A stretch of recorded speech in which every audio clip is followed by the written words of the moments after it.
Morning people. Father Power here again.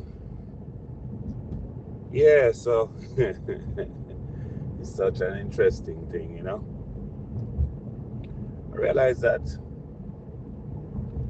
you know, a saying, say if you don't know your history, you're bound to repeat it. Yeah, if you don't know your history, you're bound to repeat it. And many times, the repeating is the bad thing. It's because you don't know where you went wrong because you don't know the history.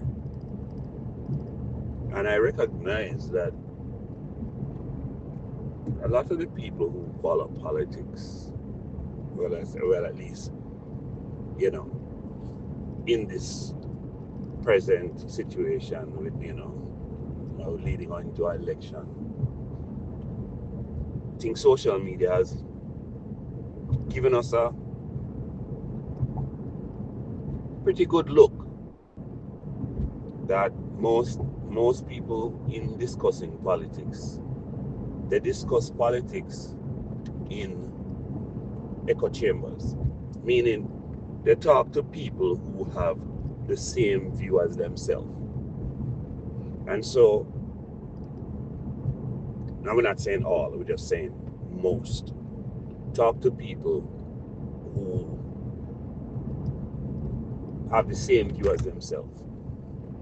As I visit different, you know, YouTube channels of people, whether they be for PNP or JLP or no P at all, the conversations on each of these channels tends to be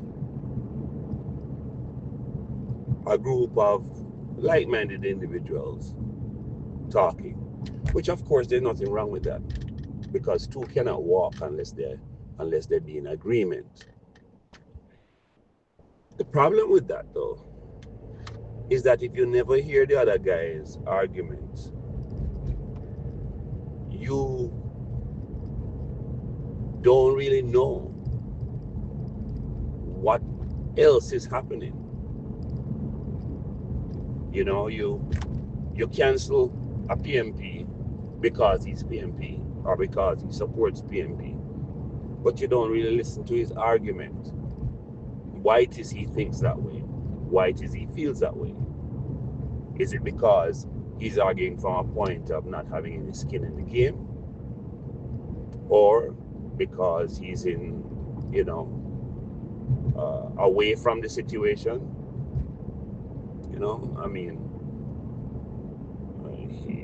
your suffering don't really,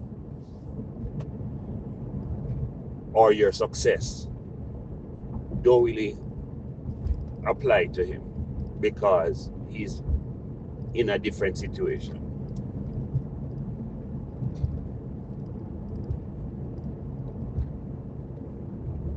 And I noticed that people don't seem to like to revisit the facts of a situation. And point in question is that, so yesterday I put out the three or four videos regarding the JLP's finance minister, Favour Williams, her rebuttal to what the PNP offered in the budget debate.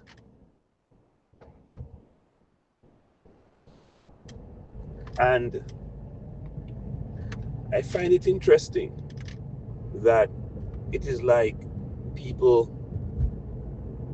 see the heading and it does not grab them. Mark you, this is a conversation that she's having basically with the nation, doing a apples to apples comparison of what the JLP has done and what it is that the PNP are offering. And of course, one could say she's, one could say, accuse her of speaking from a biased position. But you would say that if all you look at is that this is the JLP finance minister speaking about something that the PNP leader of the opposition and shadow finance minister Julian Robinson offered. But there's a thing that says people lie, but numbers don't lie. And so the case that she was making was that, for one,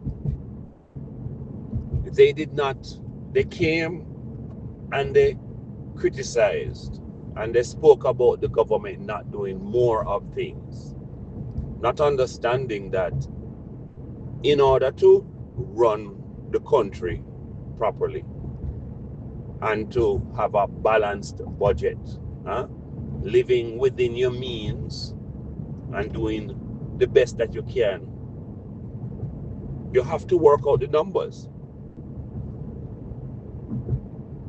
And in working out the numbers, she showed that based on the criticisms that the PNP had of the government's budget and of all the stuff that they were not going to do and all the stuff that they were going to do, they were going to run close to a $50 billion deficit. They were meaning they were going to be short 50 billion. Now, the budget that the government presents is balanced, actually has a surplus. That little buffer, a little extra money that just in case something happens, you can deal with that thing and you don't have to run around and be trying to borrow money. Because not like when you run into a problem not having any money and you go to borrow money and everybody know you don't have no money. What do you think they do? Them bleed you, because that's the nature of people. That's been the experience that Jamaica has had. Run around and multilaterals bleed the country. Bleeding the country means bleeding the taxpayer. Now you're talking about a government that has presented budgets, 10 consecutive budgets, for which there have been no new taxes, versus a PNP that taxed the country for 17 consecutive years. See, this is the part that puzzles me and leads me to think that this idea that there are well-thinking Jamaicans, and mark you, I have a very, very small audience. So I guess maybe I'm not being fair. Maybe most of the well-thinking Jamaicans are not a part of my audience. Okay, that could be the situation. I just have a very, I mean, listen, my audience is so small, so small. And by the way, before I forget, they keep telling me I'm to say this. If you like the content, subscribe, like and share, because that will build the audience and that will help me to get a better feedback as to how it is that I am doing in this space. Because it's important to me, at least. And I would like to know that we can have, mature, sensible conversation.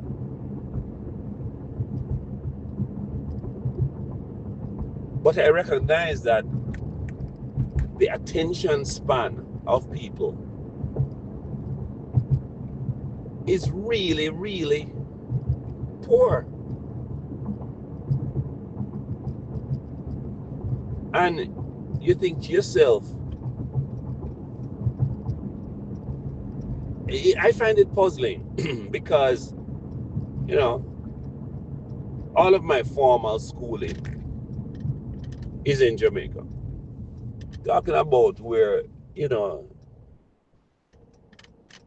where you study in first form, you're running into it again in fifth form.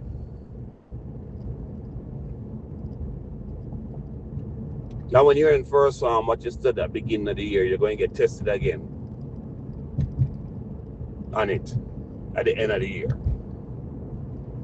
So, you know, I was of the opinion that what it did was it caused us as a people to have to retain information much longer, you know. So, you know, I am surprised that this new concept of people just dealing with short-term information. And if that is how you, if that is how you think, you're liable to make the same mistakes over and over again, because you don't remember that, yeah, you did drive on this road and you have a pothole on the right hand side just after the little bump, or after the guango tree. You have a trench in the road. You need to slow down. If you go, you're dropping at the trench and tear up your front end. Short-term memory will cause you, are going to be very expensive. But I digress. Here it is. I decided to break this thing down in smaller amounts, you know, with the idea of trying to bring back to memory, to the memory of the people, what the government said when they presented the budget, and for the people to open their eyes and see what the government has actually done, that they've delivered. They didn't promise to cut GCT on electricity bills and not do it. They cut the GCT from 15% to 7%. They didn't promise to increase the minimum wage and didn't do it. No, they did it. This all versus people who are claiming that they want state power but have no real plan. After almost 5 years, have no real plan, no credible plans as to what they're going to do. These were the same people, though, who, when the JLP presented their arguments about the 1.5, moving the threshold to 1.5 million, of not making it so you don't pay income tax on that first 1.5. They said that it could not be done and it would wreck the country. Yet these same people come back later on and want that said threshold to be at 4 million. And the government of the day has been gradually moving that threshold. And in the last budget, they presented it that they're going to move the threshold in 3 steps to get to 3 million.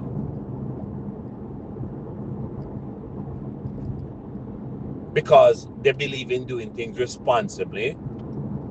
Because you get paid today, you don't just go out and just buy the latest clocks and forget, say, you have rent for pay, you have food for buy, and you have lunch. You need to get the lunch money. No, the proper thing is you want to buy the clocks. You go and put down a little thing over a period of time, or you put the clocks on layaway. Unless you have it like that. If you have it like that, then this is a there's no conversation here. But if you don't have it like that, you set aside something. This is the responsible way of doing things. But I am coming to understand more and more that it is that people they like to have something to complain about.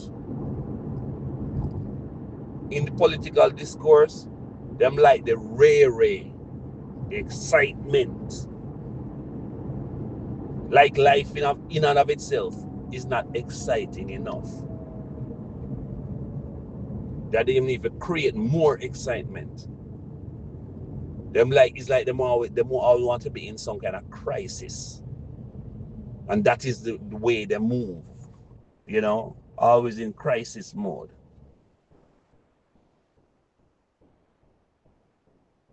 And it causes me to say to myself, you know what? With all the evidence being presented, and then again, one might say I'm biased. But if you're looking at the numbers,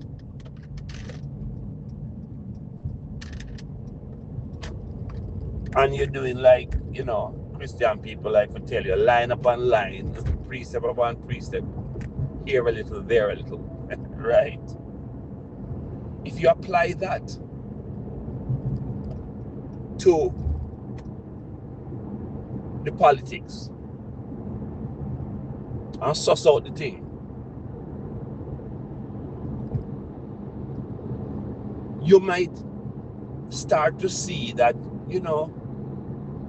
the trajectory of the country is positive, and that the government that is currently in play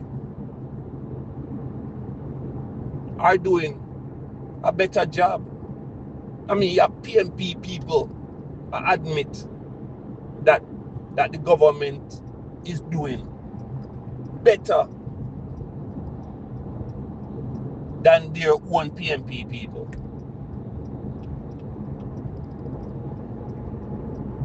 PNP people admit that,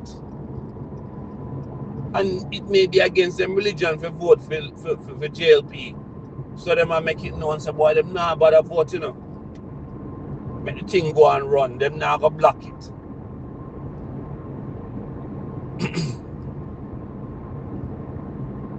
But then you have another set who kind of draw like a Sister P line, not changing no course.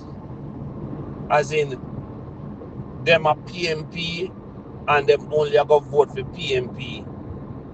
And some of these older folks, it's almost like, it depend on them bucket list. The bucket list say, well, to see the PNP in power before they die. And so that for that reason alone, they will vote for the PNP. Not because the PNP is offering anything better. Just for the mere fact that the PNP is their party.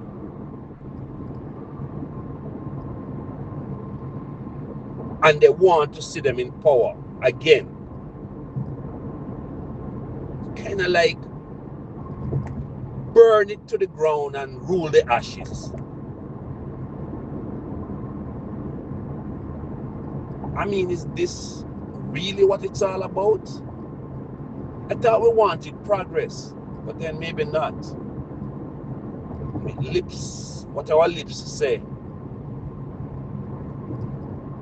and what our minds are doing are like east and west.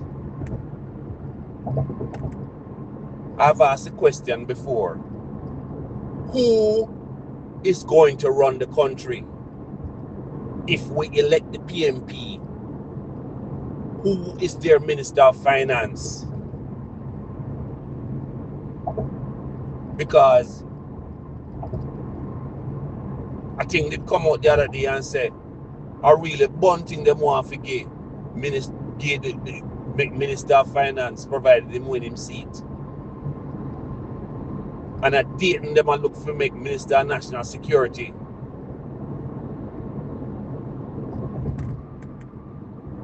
And I do wonder to myself, can people live with themselves?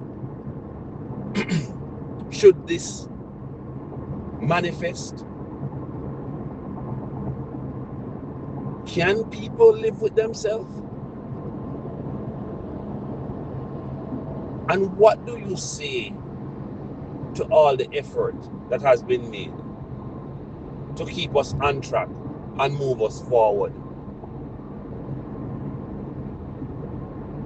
You mean JLP is that, soft man who take back this woman every time she decides, it's what? It's like a thing where, this woman kick up and carry on and every time and left you. But every time she come and, no man, take me back, I'm gonna do better. And you, all right, once, twice, thrice. I saw the thing go. So JLP's only job is to rebuild after a PNP destruction, because if somebody can show me when the PNP was not in destruction mode in all the times that they have been the government, I will be happy to see those examples and look at them. And you convince me the PNP wreck a country when everybody else in the world is doing good. The JLP is moving a country forward. When other countries coming out of the same pandemic, the same COVID, and can't understand how is Jamaica doing this? We move from being the sick man to being healthy and full of vitality, and become the poster child. Not for what you shouldn't do, but how you can get yourself out of a bad situation while everything around you is going bad. The dollar has been so stable that the IMF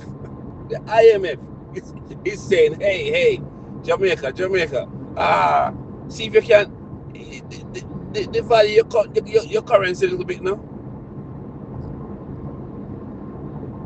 But we understand why they would want to do that. Because the IMF is really a mouthpiece for the North. And while the people in the North are having to live with the consequences of their actions, things like vacations are looking like, faraway ideas now.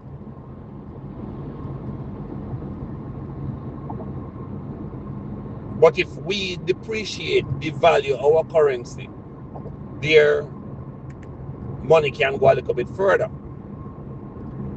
And the vacation to Jamaica looks more possible. But that is not the mandate that our central bank has been given. Keep the inflation between 4 and 6%. Right now, we're at the lower end of that. We're in closer to the 4%. And keep the exchange rate stable. So that the thief and merchants don't have no reason to just increase the price of things just because, and use the exchange rate as an excuse.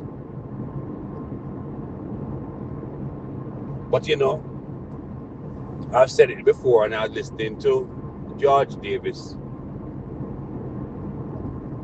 and I think it was Monday, and George was saying, "Oh, if the JLP win, some careers and some professions are gonna mash up." Yeah, and I remember saying this very same thing. What do I mean by that? If crime continues on its downward trajectory, criminal lawyers have to find new work.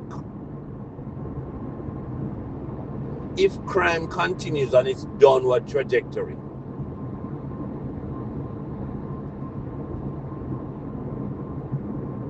security companies are gonna have to find some new business to do.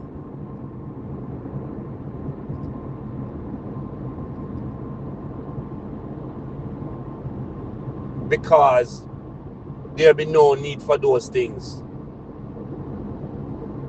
If the country continues on the path of economic growth, some news media are gonna have to switch and do something different because it's only bad news sell. Some of them are suffering now because them now have the whole heap of murders and the mayhem for reports. And them can't take it. It's easy to start off the evening news with how much people dead and keep the people in a shock and awe. This is what some people love. And at the current rate of things, if the JLP continue in this positive way, whole heap of people are going to have to find some new work, some new profession. And that is bothersome to some people.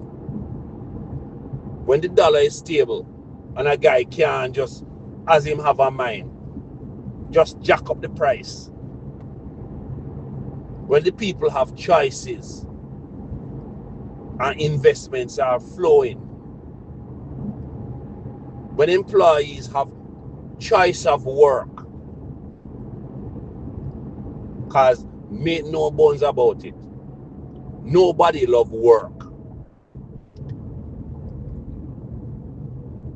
But a guy will do work if him recognize, say,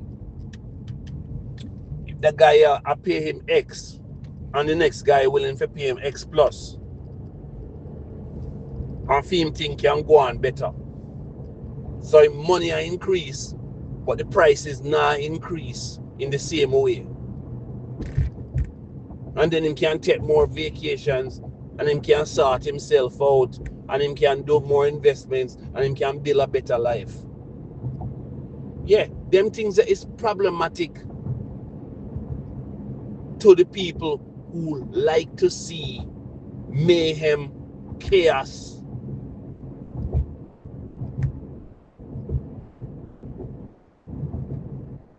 And you have a group of guys who are planning a FinSac 2.0. Them see how the kitty look fat, and them want to grab it, and them want to run with it. Are we really going to allow this to happen?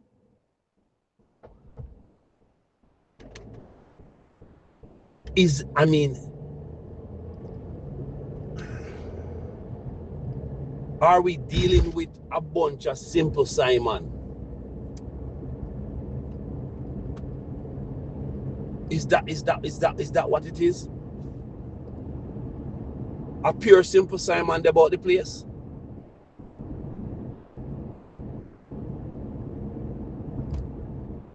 And this is why it is not good to have the conversations in an echo chamber, because you're only hearing what you are saying. You're not analyzing anything. You're not interrogating anything.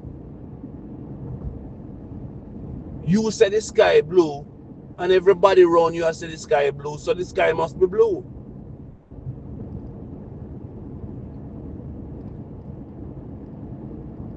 PNP people talking amongst PNP people, not saying nothing now go on.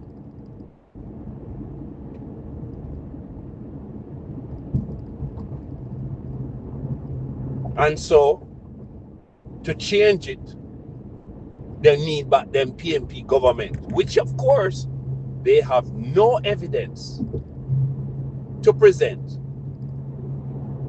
that they were in any way doing better at any point in time under PNP.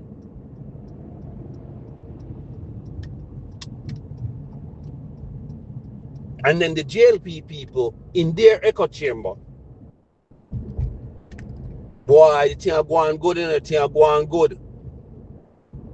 They now become complacent and feel say, yeah, the next guy will go vote and keep things are going on the same positive track.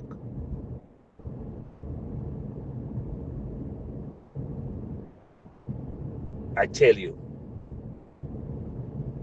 this is not the way to go.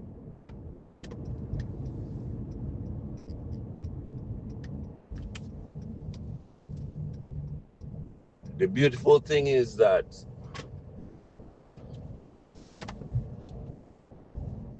we only need to look to the north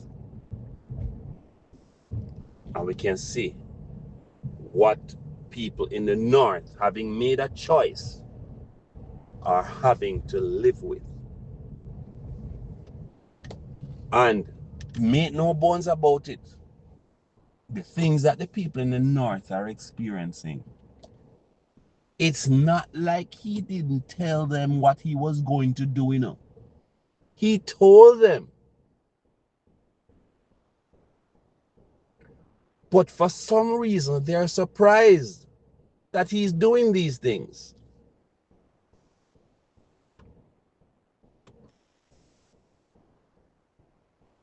Has Mark Golding and the PNP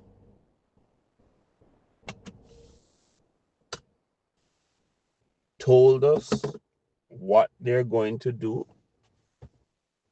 Hmm? Have they told us what taxes they plan to introduce? Have they told us that they're gonna cancel the idea of this rural school bus system and give the money to taxi man to carry the children? The very taxi man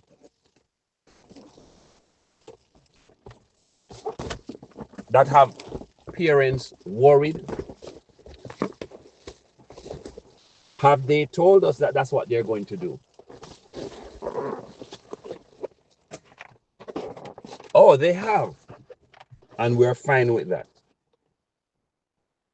Have they told us that they're going to tax certain food items coming into the country? Put on a little thing. Oh, we're fine with that too.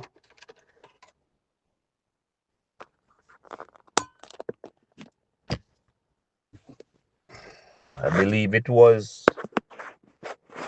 Maya Angelou who said, when people tell you who they are,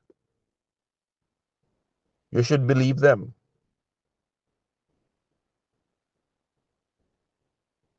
You should believe them.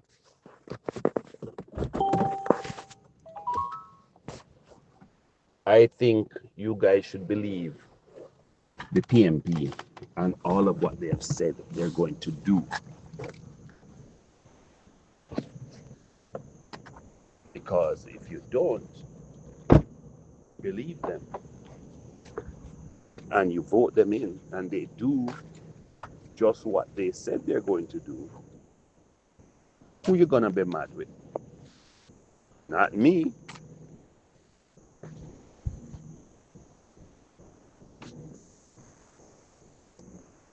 Yeah, we'll talk again.